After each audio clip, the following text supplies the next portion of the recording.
الباب قدامي خشب متهالك، وفي ريحة غريبة طالعة منه. مش ريحة عفن، لأ، ريحة قوية جدا أكنها متخزنة بقالها سنين ورا الباب. كنت واقف في آخر الممر قدام باب رقم 6، ودي كانت أول مرة أقف قدام الباب ده. كنت حاسس إن الممر كله اتحول لصندوق مقفول، والباب هو الجدار الوحيد اللي بيني وبين اللي أنا مش عارف هو إيه ده أصلا.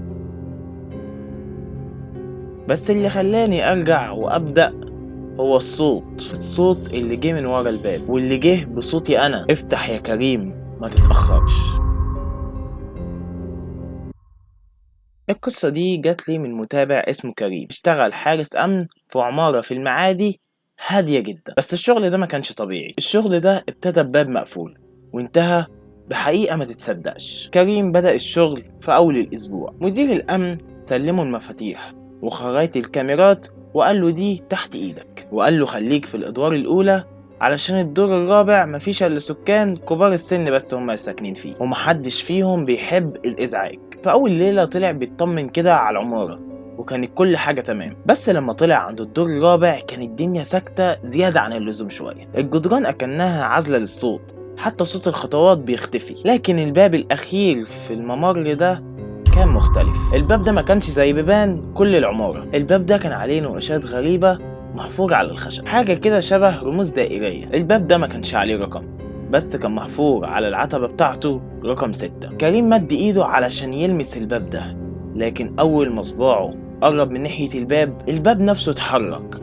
تحسه كده ان هو اتنفس زي ما يكون بينبض، نبضة واحدة كافية تخليه ان هو يبعد. عدى اول يوم، وفي الليلة التانية كريم حب يراجع كاميرات العمارة. كل الكاميرات كانت شغالة زي الفل إلا كاميرا واحدة، الكاميرا اللي كانت في الممر اللي بيبص على باب رقم 6. كل يوم الساعة 2:17 الكاميرا دي بتقف، بس ما بتقفش فجأة، لأ، في فريم واحد كل حاجة بتشوفه، وجسم غريب بيتسجل وهو واقف قدام الباب. ظهر في الكاميرات ملوش ملامح. كريم هنا ما صدقش وقال ممكن يكون جليتش، فقرر يحط الموبايل بتاعه ويسجل من الزاوية دي من غير ما يقول لحد. سجل 3 ساعات كاملين بسرعة التايم لابس. لما رجع الفيديو كل حاجة كانت طبيعية لحد الدقيقة 2:42 ثانية. لقطة واضحة كام ثانية فيهم الباب مفتوح.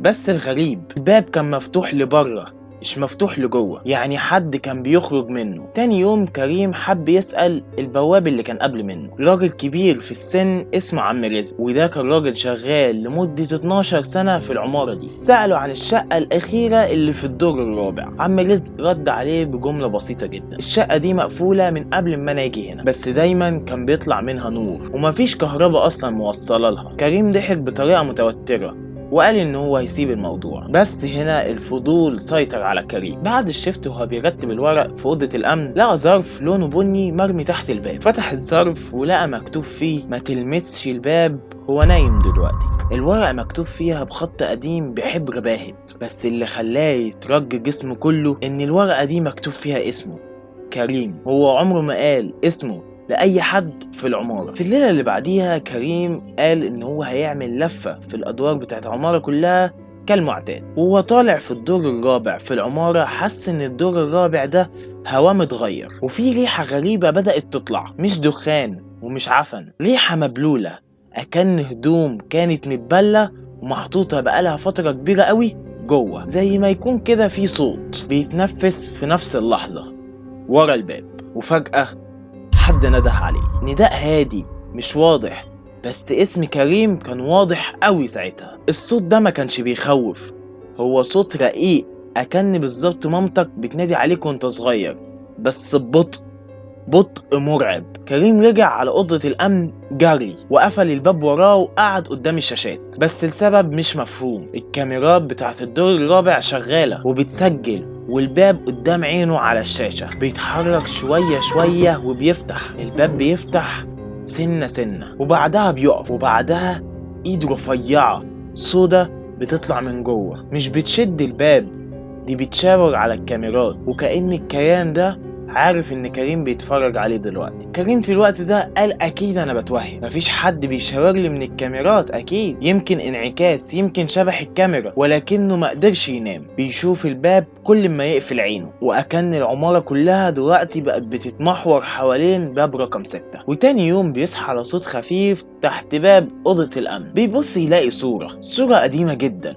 متبهدلة ومبقعة، وفيها راجل كبير قاعد على كرسي وحواليه أطفال كتير، لكن وراهم الباب نفسه مكتوب على ظهر الصورة بالقلم: اللي دخل عمره ما هيخرج. كريم هنا مش قادر ينطق، يا دوبك رفع عينه من على الصورة وحطها تاني، لأنه هو واقف في آخر الممر في نفس الصورة. كريم راح يدور في ورق العمارة على أي عقود قديمة أو حتى فواتير أو أي حاجة تدل على الشقة دي إيه. لقى ملف صغير قديم مكتوب عليه ملف 2004. جواه ورق قديم فيه بلاغات متقدمة من حد اسمه عبد المجيد. البلاغات دي بتقول باب شقة جاري بيفتح ويقفل لوحده، وفي صوت ست بتعيط جواه، والريحة بدأت تملى العمارة. بعد البلاغات دي عبد المجيد اختفى، سايب وراه ورقة مكتوب فيها: أنا فتحته وأنا آسف. كريم حس إن هو مش أول واحد وممكن يكون آخر واحد، واللي زود إحساسه ده كريم بعد ما خلص قراءة الورقة